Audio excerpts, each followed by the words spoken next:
Day 12 of our 60 days of basic networking. Let's go! Right, so tuloy tayo in this lesson or video. Ang pag-uusapan naman natin is all about cable management concepts. Okay, so kung matatandaan nyo dun sa mga ipinapakita kong network diagram, this is basically a larger or high-level view concept kasi, right? So, itong mga devices natin, for example, yung mga wired, di ba? Or kahit yung wireless kasi nakakonect sila sa access point, di ba? Yung access point, nakakonect din yun sa switch. Now, yung mga switch natin, kung makikita nyo, they are interconnected sa isa't isa or probably doon sa core nila or sa distribution, right? So, ito yung, for example, ito yung access switch natin. Connected yan doon sa kanyang distribution or core. Diba? Access switch connected sa distribution or core. And then access switch connected sa distribution or core. So yung mga yan is may mga cable or may mga kable na nagko-connect sa kanila. As well as itong mga desktops and mga phones natin na nandun sa cubicle natin, they are connected via cable. And how does that happen?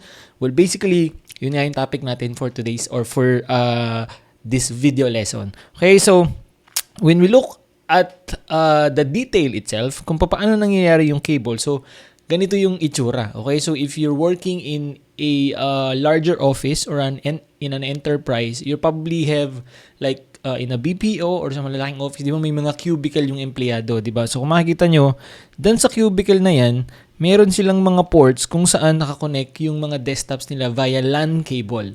Right? So, pwedeng nandun sa ilalim, pwedeng nandyan lang, accessible lang. Madalas nakakonect na yung mga desktops or mga IP phones natin. Pero makikita nyo yun, di ba? So, may mga ports doon, yung RJ45 female, kung saan nakakonect yung LAN ports natin.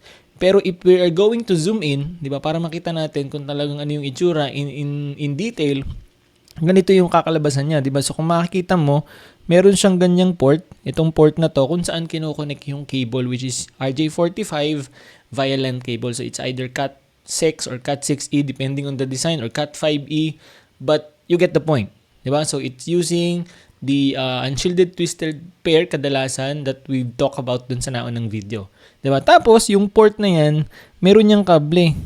Okay, nandun, gumapang dun sa kisame, and then, papunta doon sa tinatawag natin na IDF or MDF nyo. So, ano yun? Pag-usapan natin in a bit. Pero, you getting my point here, di ba? So, yung kable nyo na yan, yung port nyo na yan, ito, hindi yan basta na lang nilagay dyan. Okay? Connected yan via LAN cable, okay? Or UTP cable going through your IDF or MDF. So, dumaan sila sa kisame, tapos papunta doon sa inyong pangalan nito, IDF or MDF. And then pagdating sa IDF or MDF nyo, that's where our patch panel or that's where our racks comes in.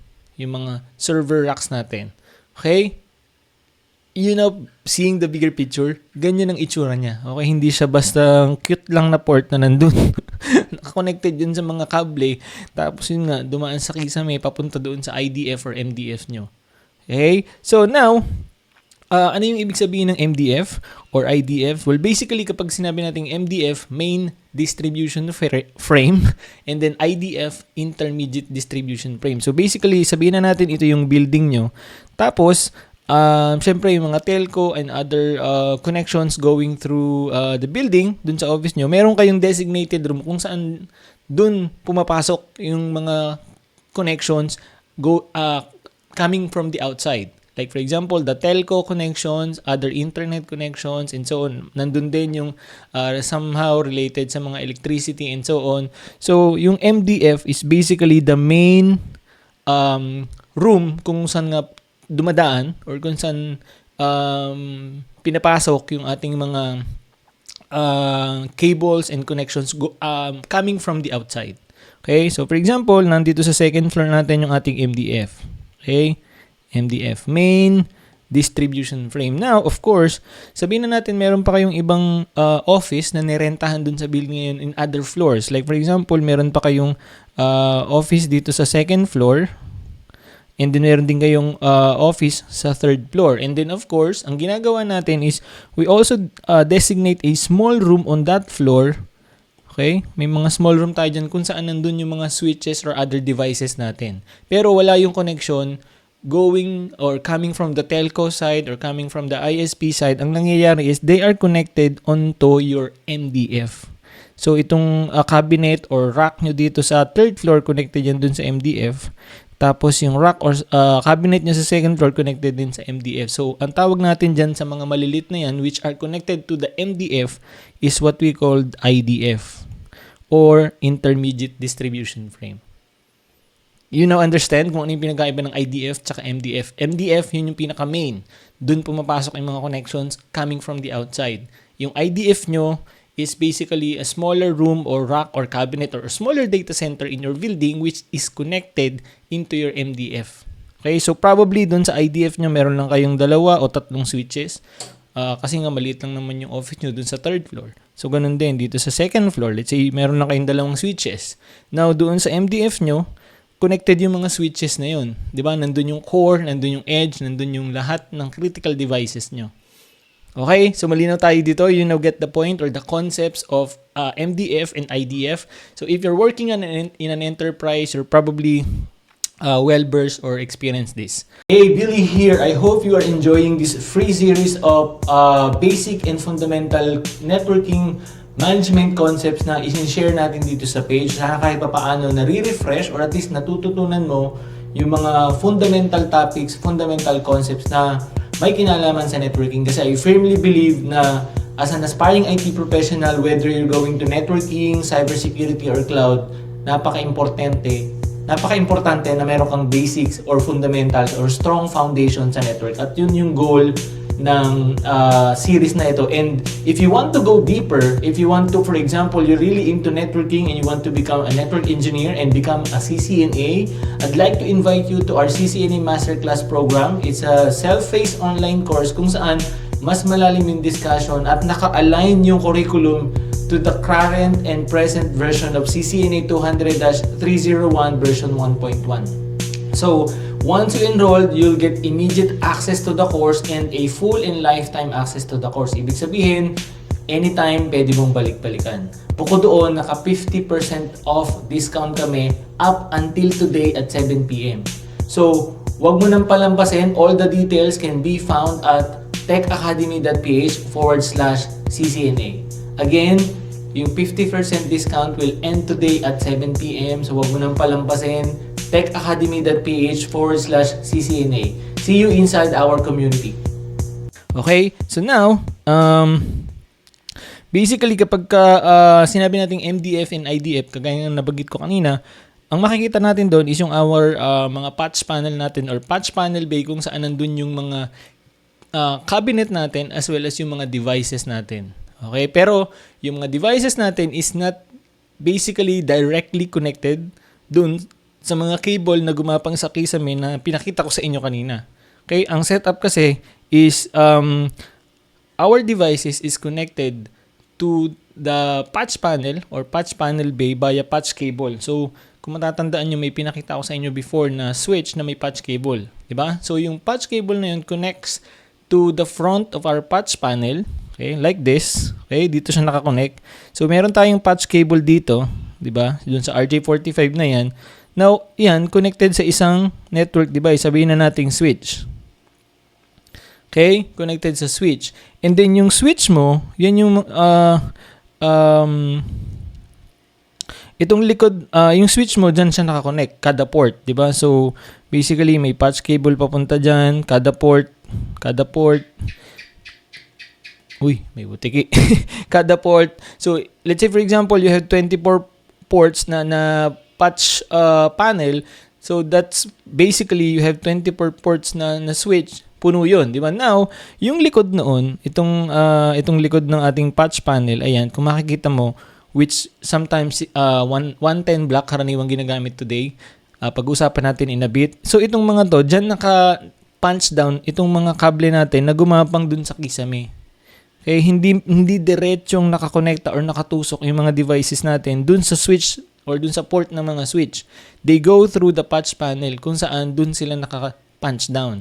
Tapos yung devices natin is basically sila yung may patch cable papunta dun sa switch. Pero they work as is. Kasi for example, sabihin na natin dun sa port 1 nakakonect si PC1.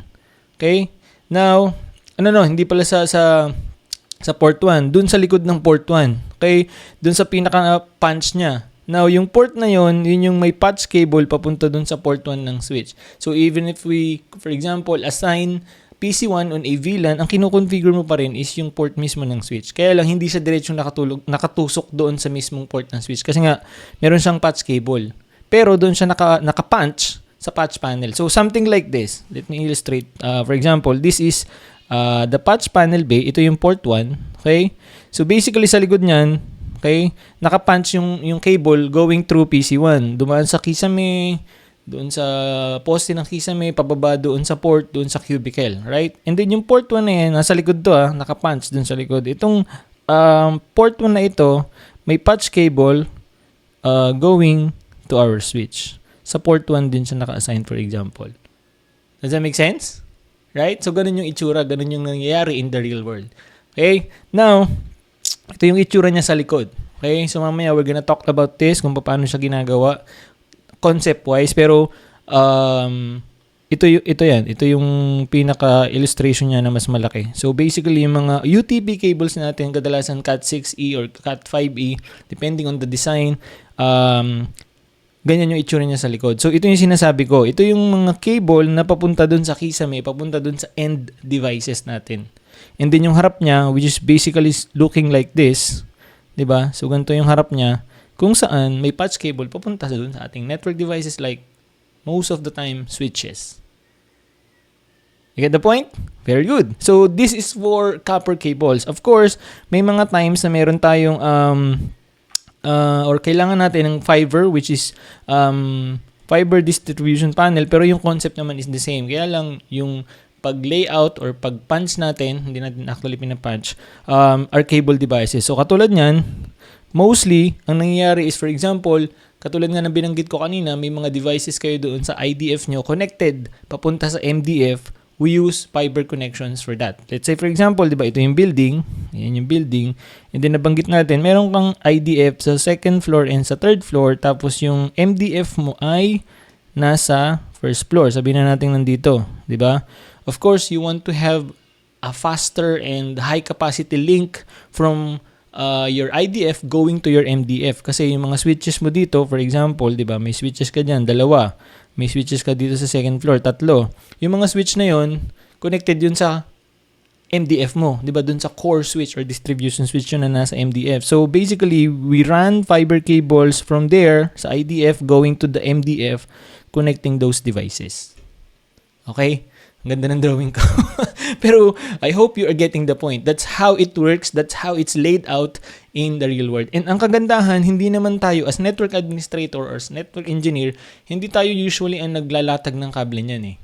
Unless you're really working in a structured cabling company or vendor or contractor, kayo yung naglalatag and then kayo yung nagko-configure. Pero most of the time sa malalaking enterprises, sa malalaking company, hindi natin ginagawa yan. We are only concerned with the configurations and management and maintenance ng mga devices and protocols natin. As long as lalatag nila yan, may contract natin sila, babayaran ng company natin sila. Ang tawag natin doon ay structured cabling company or vendor. And then, ayos na yung connectivity, itetest kasi nila yan. So kapag nakalatag na, what we normally do is put our devices there, configure and make sure na lahat ay tumatawid na sa network or nagkakapag-communicate even on the outside or sa internet. Okay, kasi sa career ko, never kami naglatag ng kable na ganyan. Kung meron man, because of the troubleshooting, we run direct connections from one switch to the core or distribution, for example, pero hindi talaga yun like enterprise structure cabling. Hindi rin kami nag-crimp, hindi rin kami yun nga, katulad ng ginagawa mo nung high school na naglalagay ka ng UTP cable sa RJ45. It's just ginawa lang natin yun to really understand the concept and the technology. Pero in reality, as a network administrator, as a network engineer, our concern are configurations and management of the network devices. Does that make sense? Right. So now, may mga tawag dito, may mga technology or term na kailangan nating maintindihan in terms of cable management. So, kagaya kanina, nung pinakita ko sa inyo yung likod ng patch panel, we have this kung saan pinapunch natin yung mga kable going to the kisame or going to the devices. So, yung pinaka-legacy is what we call 66 block. So, matanda na siya or siya yung pinakaunang ginagamit pero hindi na siya ginagamit ngayon kasi ni-replace na siya ng 110 block. And then, since old or legacy siya, ang ginagamit na kable sa kanya is Cat3. So, it has the capacity of 10 Mbps. So, 66 blocks, yun yung pinakauna. It was replaced by what we called 110 block. Okay, now sa 110 block, mas maliit siya pero mas mataas yung capacity. So, basically, it replaces the old 66 block and it has being used with a Cat5 or Cat6 cable which has larger or kumbaga faster capacity than Cat3. So it can handle faster LANs or faster connections in our local area network. So the main difference nung 66 block and 110 block is basically yun nga, yung capacity nila as well as yung size. Kasi ito mas maliit kung titingnan mo in the physical size pero mas mabilis yung kaya niyang i-handle at mas mataas yung capacity niya. Right? And then, of course, yung termination niya, meron ding malaking pagkakaiba. Yung 66 block natin can handle 12 4 pairs of cables or 50 pairs. Pwede din dito sa ating 66 block. Pero yung ating 110 blocks can handle either 100 or 200 or even 300 pairs of cable. So, this one, kahit maliit siya, again, mas mataas yung capacity niya. Right? And then yung pagkakapunch nila, magkaiba din. So, hindi na natin pag-uusapan yung pagpapunch as well as yung structured cabling design kasi hindi naman siya kasama sa Network Plus course or training curriculum natin. What we really need to understand are the concepts behind this cable management. Okay? Now, we also have another one which is Krone block kung saan provided naman siya ng Krone company, yung pangalan. Basically kasi, ito is an equivalent of 110 block in the Europe side. Okay? So, ito kasi most on the US or West. This one naman is on the Europe or EU. Okay? So, almost the same lang din yung concept and faster tapos can handle Cat5 or Cat6e kaya lang yung designation niya, this one is being used mostly in the US and itong Krone mostly on the European side. Right? And then we have the last one which is also another smaller block na ginagamit natin which is BICS. Short for Building Industry Cost Connect. So yun yung parang pinaka-abbreviation niya or pinaka-meaning niya talaga. And then this one naman ginagamit for Cat5e. Okay? So ito pa yung ilang itsura nila. Of course, meron pala tayong Gigabix which is used for Cat6 and pero as I mentioned, hindi natin kailangang maging super detailed with this block and punching down and so on. Ang kailangan lang natin maintindihan how they are being used. So basically, again itong mga to, yung likod ng patch panel. Di ba kanina may pinakita ko sa inyo front and back ng ating patch panel or yung data cabinet natin. So yung may mga port ng patch panel, yan yung harap. Tapos yung likod kung saan nakapunch yung mga kable, ito na yun, yung mga yun. Mostly 110 block ang ginagamit natin today. Right? So, paano natin ginagawa yun? Yung mga cable technician natin are using a special tool. Actually, marami pa silang ibang tool like testers, crimping tool, pero mostly, they using what we call punch down tool para i-punch yung mga kable in this, pangalan nun? Connectors. Kasi hindi nila kailangang i-strip talaga yung kable katulad ng ginagawa natin ng high school or ng college. Meron silang pinapunch lang para lang ma-strip ng maliit. Yung mapalabas lang yung copper dun sa kable and then para lang lumapat siya kasi ito may mga conductor yan na maninipis na copper din. Para lang tumabers or lumapat yung signal and it will work na properly as long as tama yung pagkakapunch. Kailangan lang kasi nilang maglapat. Okay? Right. Now, ito yung sample images ng ating 66 block kasi mas malaki siya kaysa sa ating 110 block. Medyo pahiga lang to pero this one has higher capacity katulad ng pinag-usapan natin. Okay? And this one is what we are using as of today. Right? And then yung BICS natin, so ito yung BICS which is Building Cross Industry Connect. And the other one, ito naman yung katapat ni 110 block. So this is in the US. This is in Europe. pero yung concept is the same, which is basically ginagamit natin in our patch panel para i-punch yung mga cables. Right? So, getting the basic cable management concept.